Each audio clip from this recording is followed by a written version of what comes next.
Okay, executive decision. I'm back at the Yucca Valley Walmart where I was at last night because it's fantastic.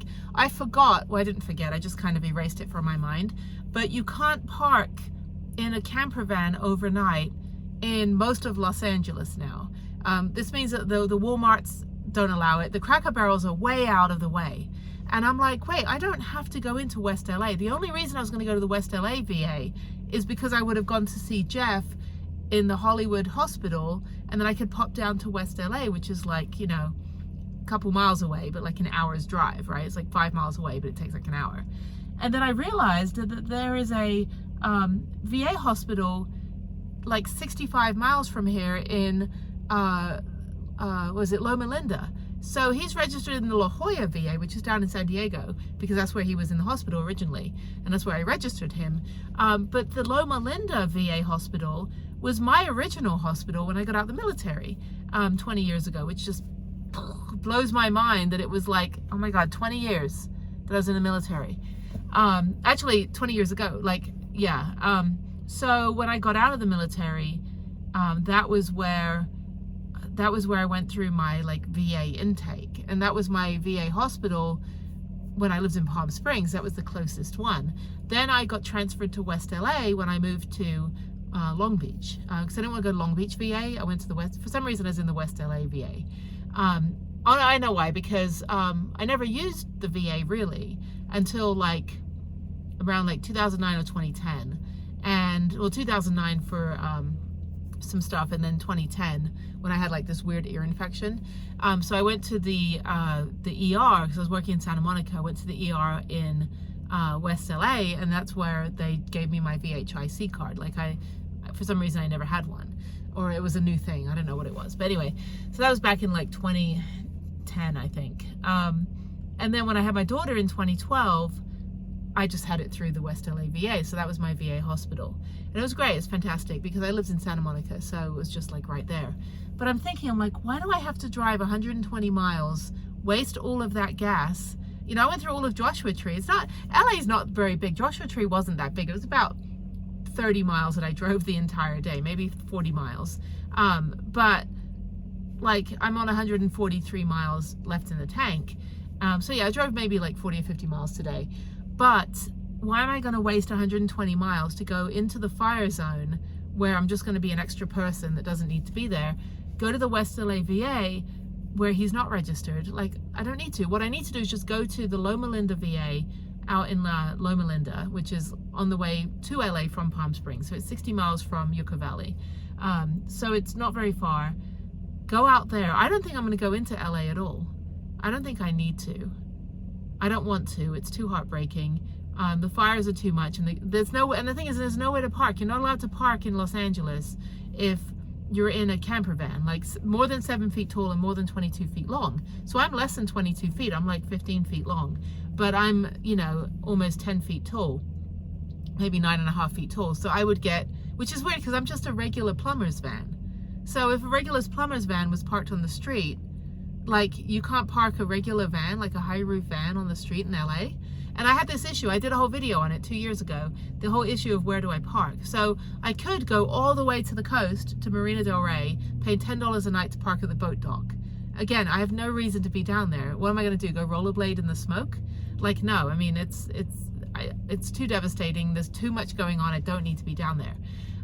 So what I think I'll do, and I've got like so much time now, I've still got 2 weeks before I have to fly out. And I should be seeing Jeff. That's the hardest thing. Like, I had it on my calendar that I was gonna go visit Jeff. Like, oh my God, he's not here. So what I'll do is I'll go to Loma Linda tomorrow. It's only an hour away, so I can sleep in a little bit. It's gonna be cold, very cold tonight. Go to Loma Linda, go talk to patient advocacy, figure out what I need to do about his benefit going to his daughter, and whatever else we can do and regarding like funerals, stuff like that, because I haven't heard anything from his mom, obviously, you know, whatever that's about. And then I think I'm going to go back to Palm Springs, and I think I'll go either for a bike ride or a hike in Palm Springs. I don't care if it's raining. I hiked in the rain today at Joshua Tree. So that's what I'll do. And then after that, I think I'll just stay in Palm Springs. I think there's BLM around. there's plenty of places I can just park outside my old apartment. Like, it's fine. But again, I'm just killing time. So I'm going to go back to Palm Springs. I might go back to Joshua Tree. I mean, that might be a good thing, to go back to Joshua Tree again and finish those other hikes, although it's snowing. So maybe not a good idea. And also no cell reception. That motorhome's leaving right there. Can you see it? I don't think you can see it, but anyway, he's gone. Yeah, so I think that's what, yeah, there he is. I think that's what I'll do is go to Loma Linda. That'll probably take a couple hours. Maybe find a bike trail around there. And then go back to Palm Springs for another day. So that'll put me into Tuesday night. And then I think I'll just go back to Phoenix. I don't have any reason to be in LA. It's too freaking expensive here. And I need to watch my pennies for a minute until I get to Vegas. So anyway, so that's what I'm going to do. Yeah, I think that's it. So, and I have some computer work. I've got to launch a website that I'm building. So I need to go back to Phoenix and work in a library on maybe Wednesday. Work in the library, find that pump track that my friend was at the other day. So do that one. And I think I'll spend like 3 days in Phoenix, just working on my computer, getting these videos uploaded, getting some more juice on my, getting some good sun and getting some more juice. I might go back to Storyboard. I don't know, probably not. I don't need to be back there. Although it was nice. It's just that, like, I mean, it was nice, it was needed, but it's ending soon, but people are staying for like the next one, which is in Quartzsite. But I think people are just sticking around. Nobody is in a hurry to leave. But yeah, so I think, yeah, Phoenix definitely, well, Phoenix is 2 hours from Ehrenberg. So I'm going to go through, maybe I'll stop off in Schoolie again for like a day. I don't know. I'll see how I feel. But I do need to work on my computer. So I think, yeah, okay, the plan, blah, blah, blah. Okay, the plan is I am going to Loma Linda tomorrow to the VA. Then I'm getting I'm getting Ehrenberg and Phoenix flipped because I thought Ehrenberg was further east. It's not, it's before that. But yeah, I'm not going to go back to Schoolie. I'm just going to go straight from, I'm going to go to Palm Springs next. And maybe in Palm Springs, I'll work on my computer for 3 days. And then I'll go to Phoenix. And that'll put me into Phoenix about Thursday. So Tuesday, Wednesday, Thursday. Thursday I'll go to Phoenix. I'll be in Phoenix through the weekend. And then I'll go to Las Vegas on Monday. I want to go to Cathedral Gorge, but I have time when I come back from Houston. I have to fly home to Houston for 5 days. And we're up for an award, so I've got to work on that as well. I've got to work on the graphics and get those printed. I need to launch this website. I have another project coming in, but he hasn't paid me yet, so I haven't started. I think he's like egging me on to start, but I'm like, you're going to pay me first. I don't work for free. And then, yeah, so I'll go to Vegas about the 1st, maybe 2nd, because I fly out on the 7th. I have to look at a calendar. Anyway, that's the plan. So yeah, okay, so tomorrow's an admin day.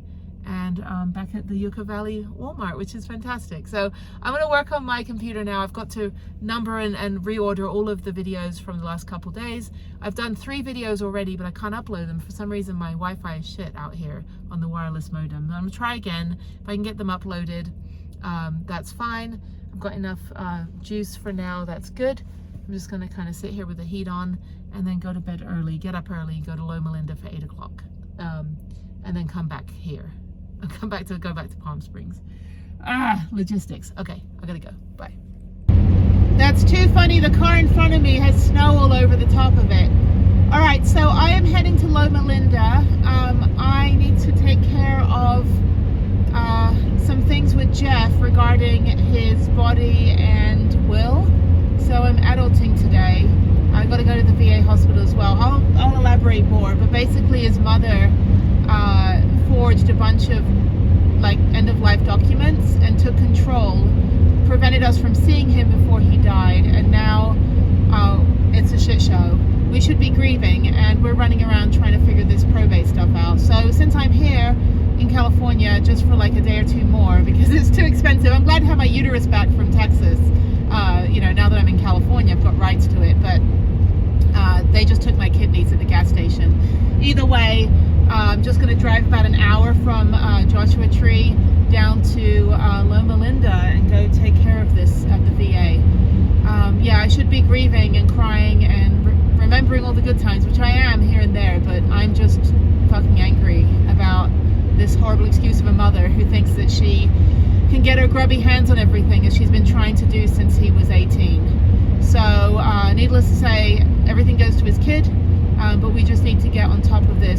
she, you know, does whatever she can. But basically, forgery is a crime. It's not a civil matter, it's a crime. Probate's a civil matter, but forging powers of attorney, controlling his medical, refusing to acknowledge his DNR, you know, do not resuscitate, and his end of life wishes, which is to be cremated, instead of donating his body to science. So now I've got to go, we've located his body, so now I'm going to go to the medical research facility, and they keep the body for 2 years, so he doesn't even get to be buried or cremated. He just gets to sit in a refrigerator. This is horrific.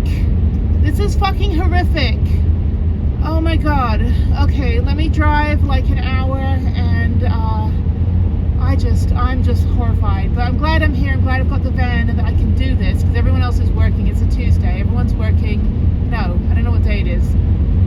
What day? Oh, it's a Tuesday. Yeah, everybody's working right now on everything. So that said, like, everyone's at work rather, I can't even speak.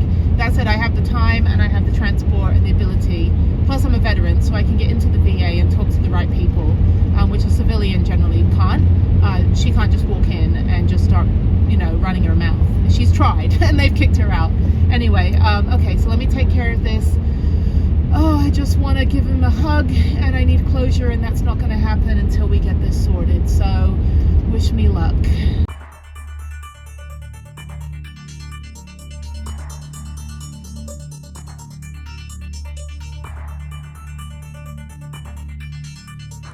All right, there's only permit parking around here in one 2-hour spot that guy's taken, and it's on a hill, so I can't park there, and I can't park within 15 feet of a stop sign in California.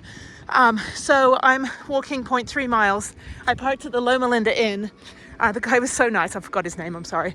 But he was so nice to let me park. He goes, I'll give you 2 hours. He goes, are there any other family members coming in? You're welcome to have them park here. And I'm like, I'm good. I'm the only one in a van. So I'm going to walk right over. I've got to find out where Jeff is. If he's not here, he might be at the other location. I need to give them copies of the official will and power of his attorney. Can't even speak. The powers of attorney and the will. And I just told the guy, I said, look, I'm so sorry. I just need to park somewhere. These are permit parking here, and I can't risk getting towed or deal with tickets or anything else from this. But this is the only business that's on this street. That's Loma Linda University over there in the medical center. So I got my computer. I'm walking over right now. Yeah. And then after this, I go about 5 minutes to the VA. VA will definitely help me. There'll be no problems there. I'll be able to square everything away. They've got records of everything that I've done so far. Again, I shouldn't be dealing with this. I should be having memorial for, you know, all of his friends, and, having a celebration of life and all this stuff. I shouldn't be walking around trying to get my partner out of a lab rat, facility. The last thing he ever wanted to be was a guinea pig. How horrific. Like, you don't even get a burial. Like, there's nothing. Like, his body doesn't get to go where it needs to go. Instead, it's going to be in this facility for the next 2 freaking years being chopped up. Like, it's one thing to donate organs. None of his organs worked. They all failed. But it's another thing to donate it to a lab facility where it's just going to be filled with embalming fluid. I mean, this is a tangible person that I loved, that I was with tangibly. This is not the way that anybody needs to go. Not a 46-year-old person. God damn it. What the hell is wrong with his mother? Seriously. Okay, let me figure out where I'm going. I think it's right over here. That's the emergency room. Okay, let me figure this out. Oh, and the real kicker, sorry, just to add, is that this is through the Seventh-day Adventist Church. This is like this is like a research facility through the church. He's not religious. He's spiritual, but not religious. So I'm going to find out what the hell is happening. How the hell he ended up here, if he's even here. We need to take claim of his body, get it into the VA, have him have a proper military funeral or cremation or whatever it is that should be done. Not leaving him in, a specimen bottle. This is my love of my life.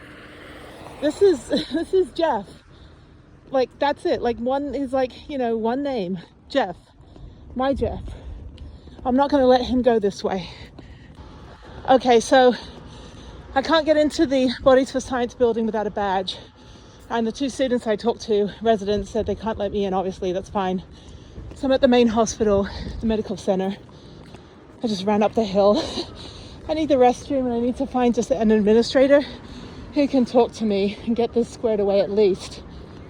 I think the hospital entrance is over here. I don't know civilian hospitals, I only know the VA. This is all new for me, and it's freezing cold, but I'm in flip-flops and no jacket because I'm running around. So, okay, ambulance. Hey, my brother works for AMR. My brother's a paramedic in Las Vegas. Okay, let me go in here. All right, I'm gonna find a toilet.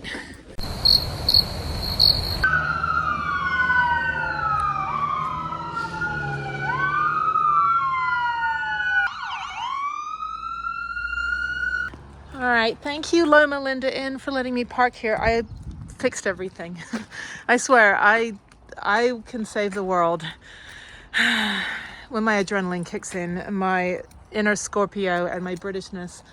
I'll explain in a little bit. I'll explain everything that's happened actually in like 5 minutes when I get in here. Okay, finally eating something after fueling myself in adrenaline. Okay, so here's what happened, which I've probably talked about before a couple times, but I'm crying as well. So Jeff was in a motorcycle crash in 2022. He was also in a motorcycle crash in 2019. That motorcycle crash partially paralyzed his right leg. So his left leg was a weight-bearing leg. And he also had his whole pelvis rebuilt like the Terminator, basically. So he was bionic, and he's bionic anyway. His wife divorced him soon after, and so he was on his own. And then we were like 10-hour phone calls all the time, like corresponding. So I finally got out to see him in early 2022. And as soon as he opened the door, and by the way, like, we dated when we were 14. I have been in love with him. We've been in love with each other since we were 14 years old. But we did life with other people because we wanted to keep the friendship sacred. Our relationship, friendship, was private off social media. Most people that knew him in the last like 10, 15 years had no idea I even existed, because we weren't part of like the pettiness, the drama, all these little groups that he was in. Like it was just Jennie and Jeff. And we vowed when we were like 17 or 18 years old that we're going to keep our friendship, free of interference from anybody. The unconditional soulmate love of a person of, the opposite sex, or if you're same sex or the same sex, but having that soulmate that is so beyond anything you ever have with a relationship, or boyfriend or girlfriend, or anything you ever have with anybody, with the exception of my daughter and his daughter. Like, we love each other unconditionally. He was my Jeffy, I was his Jennie. And so when he got in the motorcycle crash in December 2022, and we had been together all of 2022, and I wanted to go to the East Coast to the cold weather. He wanted to go to Mexico. I said, go ahead, like, go ride in Mexico with your friend, and I'm going to go ride motorcycles. I'm going to go to the East Coast. So I left, and then I got a call or a text message on Facebook from another friend, because his mother had not told me, like, his family, his sister and his mother are kind of two peas in a pod, right? Beautiful, great, whatever, no. But they had not told me that he was in the hospital. So I found out, and I negotiated a severance to my job, so I had a 6-figure job, investment firm, great job. Didn't matter. None of that mattered whatsoever, because Jeff was in the hospital. I needed to get out there. So I quit my job, negotiated a severance that tied me over for the rest of the year. And then I flew out on January 10th to San Diego, and this wonderful woman on Facebook, on my host a sister group, gave me a free Airbnb for 10 days. Anyway, but I mentioned this in the other episode. Well, this situation now is that he spent 2 years in a number of care facilities that he was being shuttled around by his mom, and rather than going to the VA hospital, which is where he should have been, because he's a Navy veteran, I'm an Army veteran, his mother deliberately kept him in like crappy Medicaid hospitals, suppressing his care, to the point that when we last saw him, or a picture of him, when our friend went over there to the hospital, he looked like he was in the Holocaust. Like, he looked like emaciated, like literally I mean, I looked at him, I'm like, that isn't him. I'm like, is he in hospice? Like, why is he 80 pounds? He's 6'4", and he looked like he was about 90 years old. All his teeth were rotted. His hair was like super long. His beard was long. He looked like he hadn't like been bathed or anything, and he wasn't able to get out of a bed on his own for the entire 2 years that he was in these hospitals. Now, when I was with him for 3 months, 10 hours a day, we were working on rehab. We were working on physical therapy. He got moved to an acute nursing center, and he was doing well for a while. Each of those couple weekends that I flew home to see my daughter, that I would come back Monday morning, the day after his mother visited, and he was scared shitless. Like, and that's his how he's been, at least in the 33 years I've known him. That dynamic has existed. I don't know what happened. The nurses aren't in there 24/7, but visitors can be there 10 hours a day. So I would spend the next 2 days trying to clean up the mess, trying to figure out who neglected him, why his feeding tube was broken off in his stomach, you know, why he hadn't been cleaned, any of this stuff. And then they would say, well, you know, his mom said this and that. I'm like, we have a power of attorney in place where his brother is the power of attorney. We do not have, his mother does not have a single ounce of authority to make a decision in this. And yeah, sure, she's the mom and stuff. Doesn't matter. Like, this isn't like, that's not how it works. And the whole reason that she was never designated as the power of attorney was so that this shit doesn't happen. I haven't cried yet, and I haven't grieved because I'm running around Loma Linda trying to figure this out. So anyway, so this morning I went to the Loma Linda Medical Center. Now I'm going to the VA, which is right next door. And I went to this VA 20 years ago. This was like the original VA I went to when I got out of the military. And I had shattered my pelvis, broke my back and neck and everything. So I just, you know, kind of rolled my way. They just rolled me in like a you know, a beached seal. But anyway, so yeah. So I basically went to security just now, like this morning. I went to security, and they didn't even know really who to get a hold of. I said, I think it's the Bodies for Science program. Because what happened was, let me backtrack.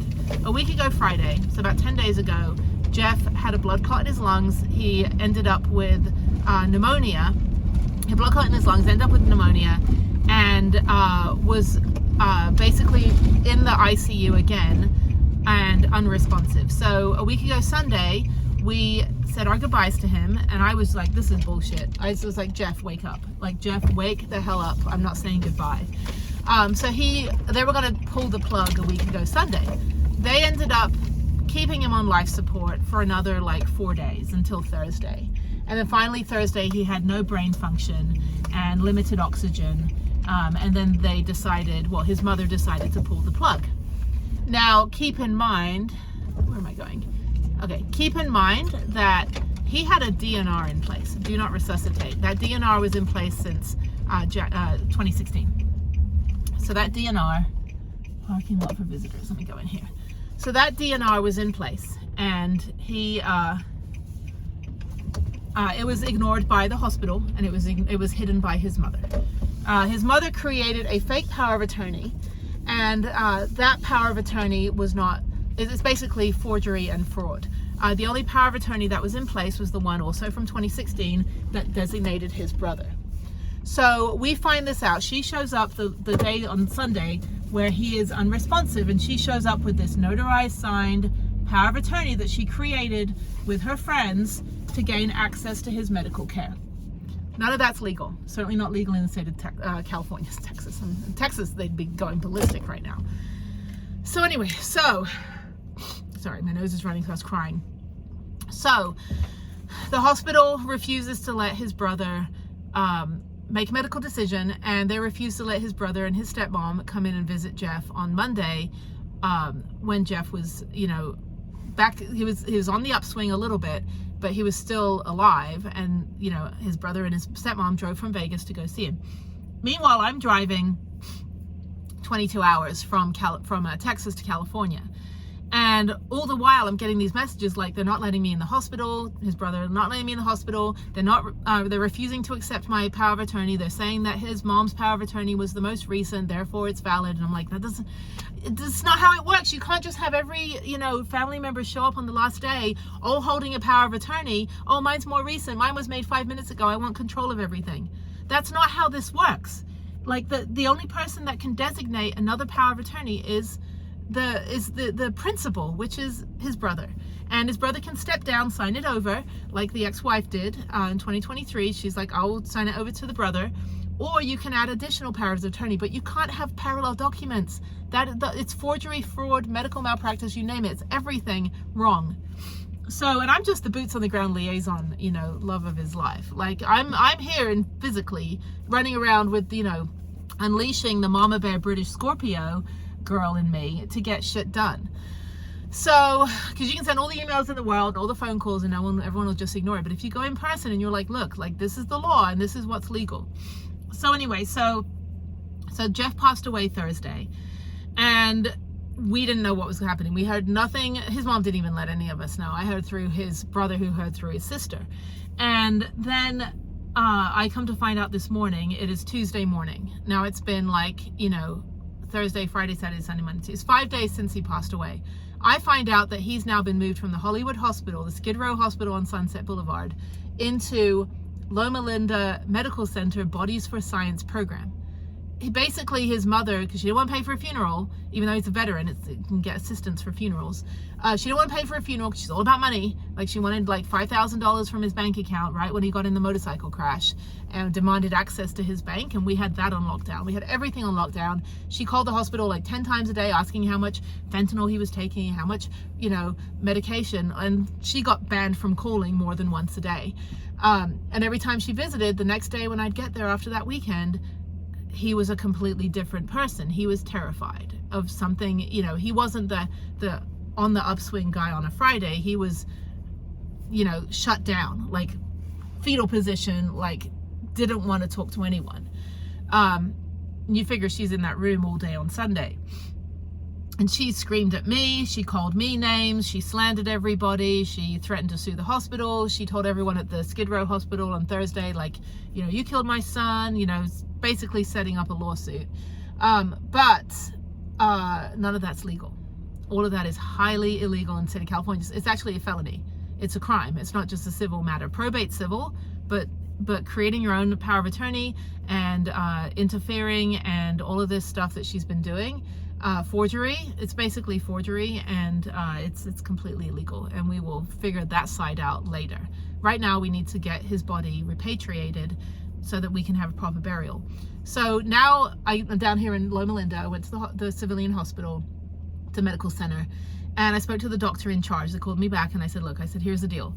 I emailed the power of attorney, the official one, the advance directive, which has the DNR, and in there clearly it says donate my organs, but there's nothing, he did not check or sign anything that says leave my body to research, leave it to science, all of that stuff. There's a big blank space, not even a single ounce of ink in that section. Sorry, my nose is itching.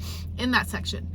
All it was that if he died in the hospital in Hollywood and they want to donate his organs, then yes, you can give his kidneys and heart and everything, but none of his organs worked. They were so ravaged by you know, all of this stuff that happened to him. So anyway, so then I get on the phone with the doctor and I said, hey, we had an advance directive that was ignored. The DNR, he was unresponsive on a week ago Friday.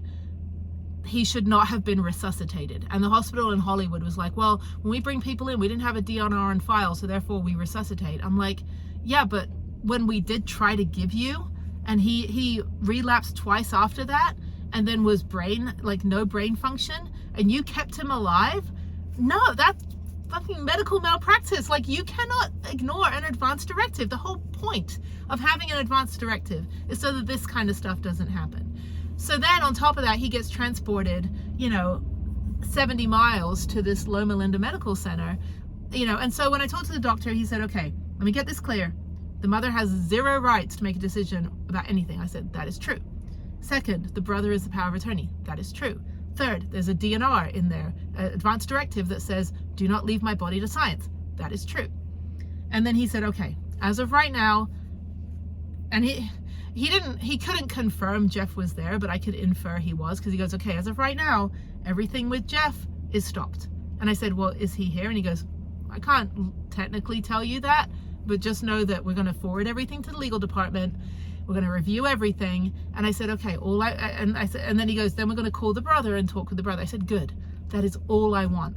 And he goes, well, from this point onwards, I can't talk to you about this. I said, good, that's fine. Like, do this legally. Like, I'm just boots on the ground. Like, I'm just running around here with my backpack, trying to figure out where the beautiful, wonderful, lovely, amazing Jeff that I am going to miss for the rest of my life, where he is, because he does not want to be a lab rat. He does not want to be left to science. And it's now up to his brother to figure out what to do. And there's a family plot in Vegas where, you know, they're gonna either cremate Jeff and bury the ashes, or, you know, next to his dad, or, you know, bury the body. But either way, the body should not be sitting in, you know, a formaldehyde based lab over, like, you know, 5 minutes away from here. So to make short story long, the doctor was going to call the brother and take it from there. I said, good. And I will go, I'm at the VA right now. I'm going to go into the VA Medical Center, which is a very different hospital than a civilian hospital. Go to the VA Medical Center. Actually, it's great. People knock the VA, but I've never had an issue with it. And I'm going to go talk to their patient advocacy and figure out, oh, I also have to transfer the VA benefit. So, like, if you're a service-connected disabled veteran like myself, so if something happens to me, then my daughter has the right to receive my monthly payment, compensation, and the same with Jeff. So Jeff has compensation too. He's service-connected, because when you're 6'4" and you're on a nuclear submarine and the ceiling's only like 5'2", you get back problems. So he was service-connected, not very much, but you know, it's a good amount of money for his daughter between now and when she turns 18.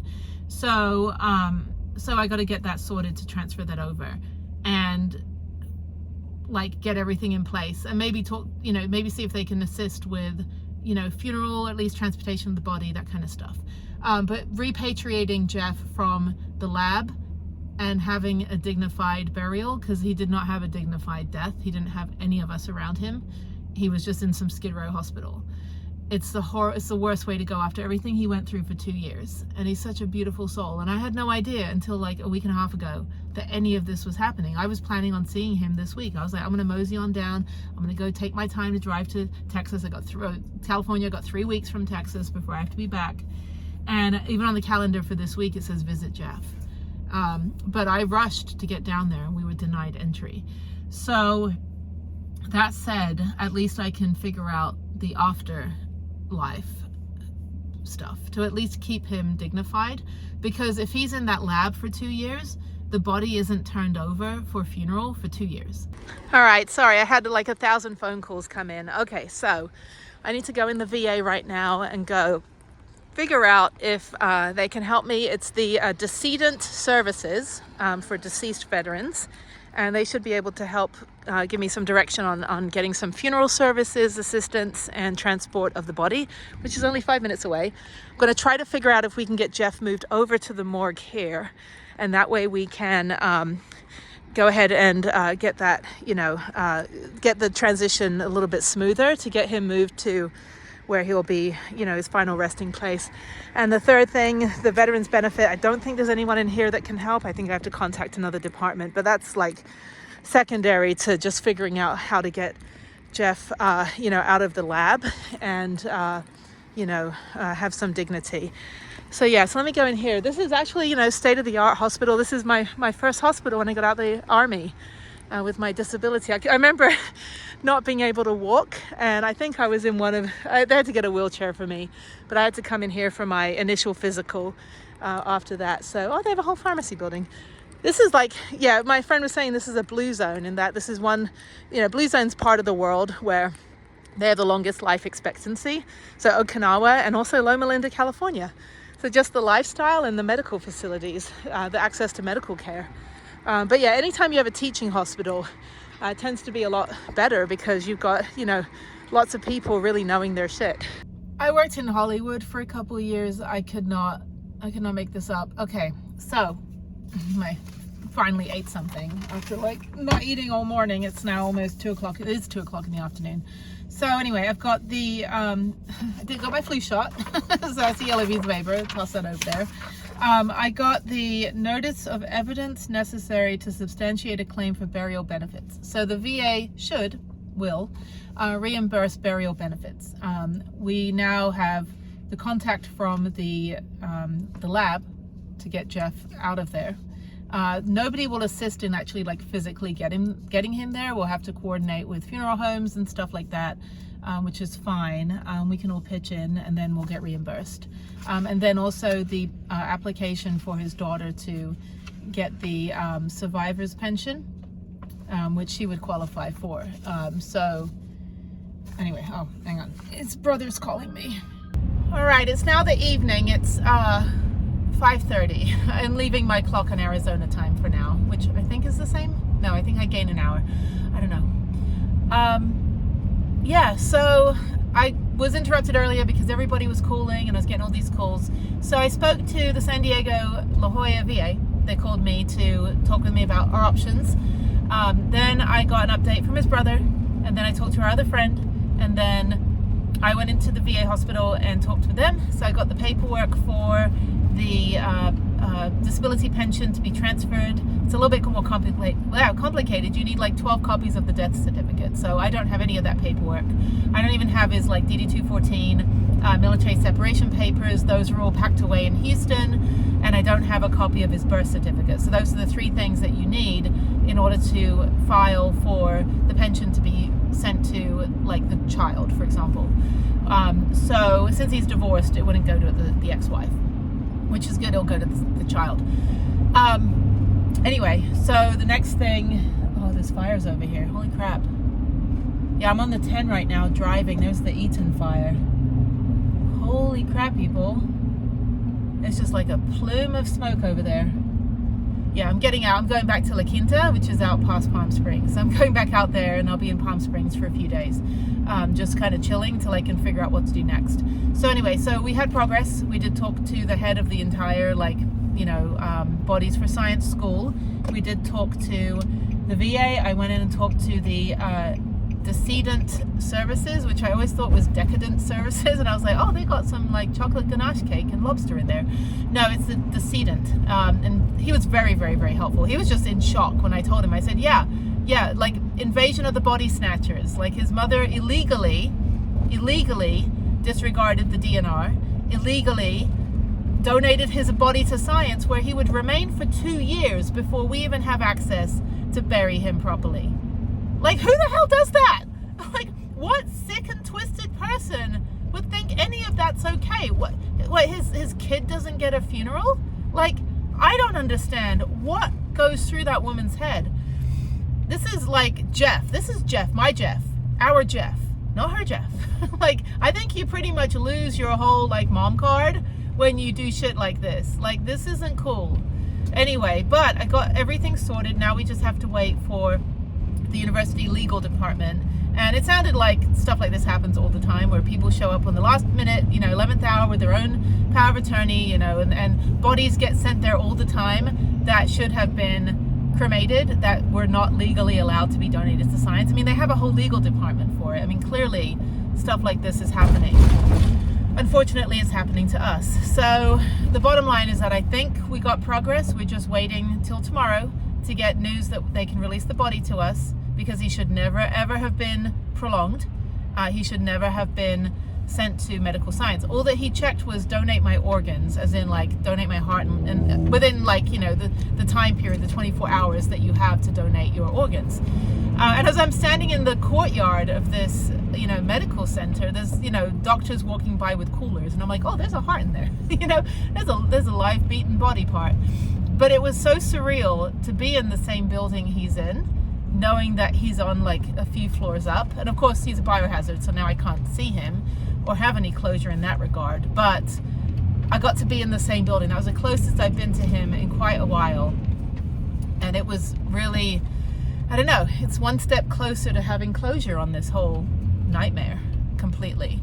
But the good news is that he should, hopefully, fingers crossed, that the hospital and the university does the right thing, which is follow our multiple pieces of information and filings and legal documents that we have, and that they release the body to his brother, and that we can get it transported. And the VA will assist with burial cost reimbursement. But there's a veterans cemetery in Vegas, near Vegas, where there's a family plot, all this stuff. Like, he should be there. He should not be a lab specimen, because in that lab, he's not Jeff. He's a barcode on a toe tag. and none of those, those medical students, the surgical students are going to know him. He's just going to be a part. He's going to be a body part that they're going to put in brine and I don't even know how they give the rest of the body back to you in 2 years. They just give you a Tupperware container with a bunch of pieces. I mean, the first thing, and then the head of the medical department goes, by the way, as of this conversation, we have put a stop to any procedures we were planning on doing until legal takes a look at stuff. I said, thank you. You're not dissecting his brain. You're not cutting him open or doing anything unless it's an autopsy.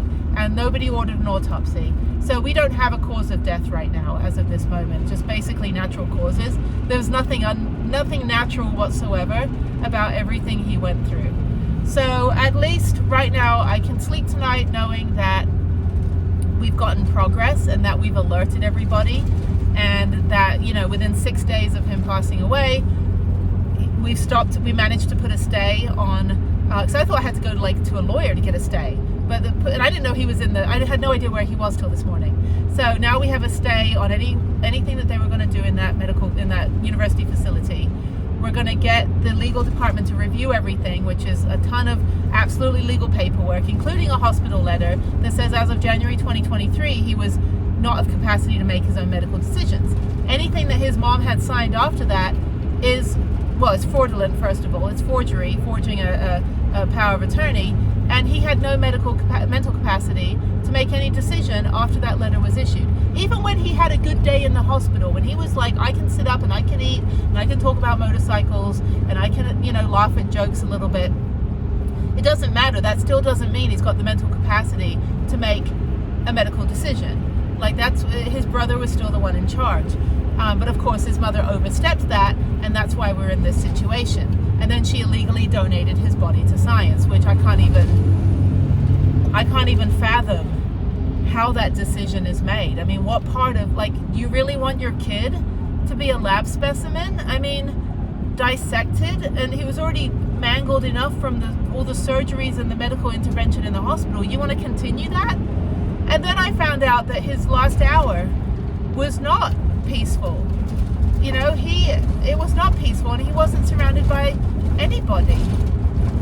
Nobody was there when they pulled the plug. And I was just right here. I could have just gone and been with him. But no, his mother had to do this.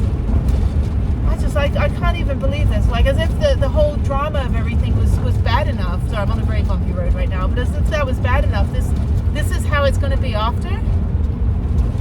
So anyway, I think we've made progress, and all I'm going to do now is just wait until tomorrow, wait till his brother gets word, and then, and by the way, Jeff would have made this joke too. I was like, hey, I got a van, we can do a whole weekend at Bernie's road trip, that's something Jeff would say, and that's what I'm trying to remember.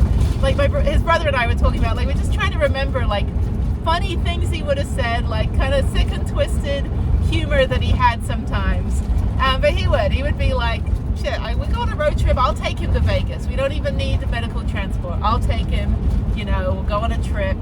No, but seriously, hopefully we're going to be able to get this all sorted, and he'll be able to have a nice, respectful, dignified, I'm going to put on the screen, dignified right here, a dignified death. That's all I want. He has had no dignity in the last 2 years with all the medical interventions and everything that he's gone through. At least give him this. Don't leave him in a medical facility for 2 years before we're able to have a funeral. But that's what his mother wants to do. She's always, that's why my friendship with him, we kept it as private among ourselves as possible, because his mother would do everything she can to make sure that any love that anybody had for him, she would intervene. And she tried to pin us against each other at the beginning after the crash. She'd tell the other people oh, Jenny hates you. I'm like, what the hell are you talking about, you crazy lady? Get out of my life. The reason that none of us want anything to do with you is because you were like this when we were in high school. No. Anyway, but my focus isn't her. My focus is Jeff and getting him to his final resting place. And if he's in Vegas, if he's near Vegas, then then it's you know, it's not like these middle of nowhere cemeteries. Like, he'll be able to be visited by his brother who lives there, and when I fly into Vegas, I'll be able to see him, and he'll still be there with us.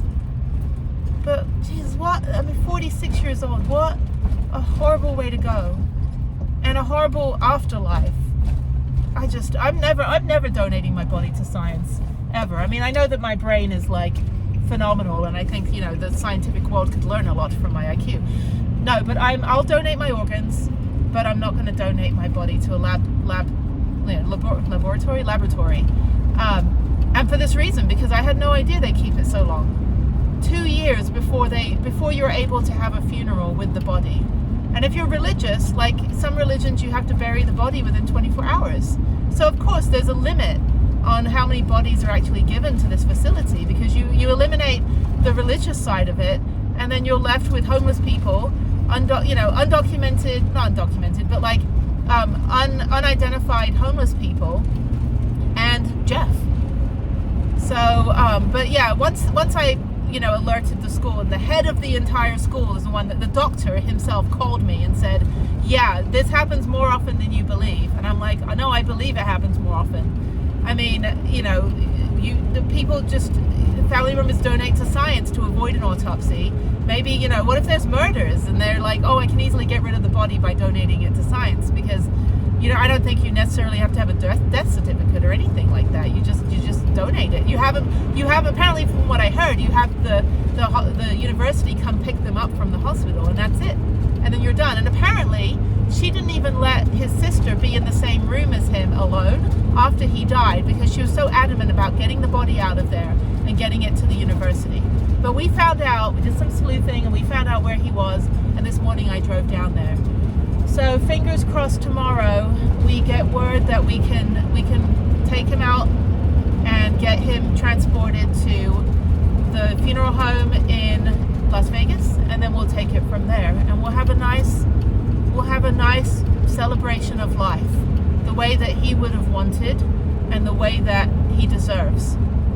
Not to be, you know, back there with no dignity. I mean, I don't even know what it looks like up there. I've been in like my university. When I went to college, we had a biology room that had lab rats in it and monkeys, and I had to take a final test in there, surrounded by, you know, decapitated primates. But I can't imagine what it even looks like up there. Like, I don't want it there. You know, if I have to beat a door down to get him out of there, then that's what we're going to do. But in the legal, you know, audible, you know, verbal sense, like, we're not going to physically go in there and like break a window. No, we're going to go through the correct channels, provide the correct legal papers, which has been done, and fingers crossed that the legal department actually follows the letter of the law. And then after that, we'll deal with prosecution. But we're going to, for now, just focus on getting Jeff to a good place, because also I don't want to be mentally drained from this whole ordeal. I still haven't cried properly. I'm getting welled up here and there, but I haven't had a good cry about everything in me that's bottled up. I have my therapy session on Thursday, and I'm hoping this gets resolved before then. It's Tuesday now. I'm driving back to La Quinta. I'm going to park up at the Walmart. Tomorrow I'm going to go find a skate park and just let out some energy, and hopefully, like I said, fingers crossed, we'll find out what happens tomorrow. But I made good progress today. Got all the paperwork I need, and we just need Jeff to be released from there, and then we can take him to Vegas so he can be buried next to his dad. That's all we want, just some dignity in death. So, all right, I will chat with you again when I get an update. All right, you guys take care, and don't be that jerk relative, okay? Not allowed. None of you that watch my channel are allowed to be that a-hole relative that does stuff like this. Not allowed to. Not on my watch.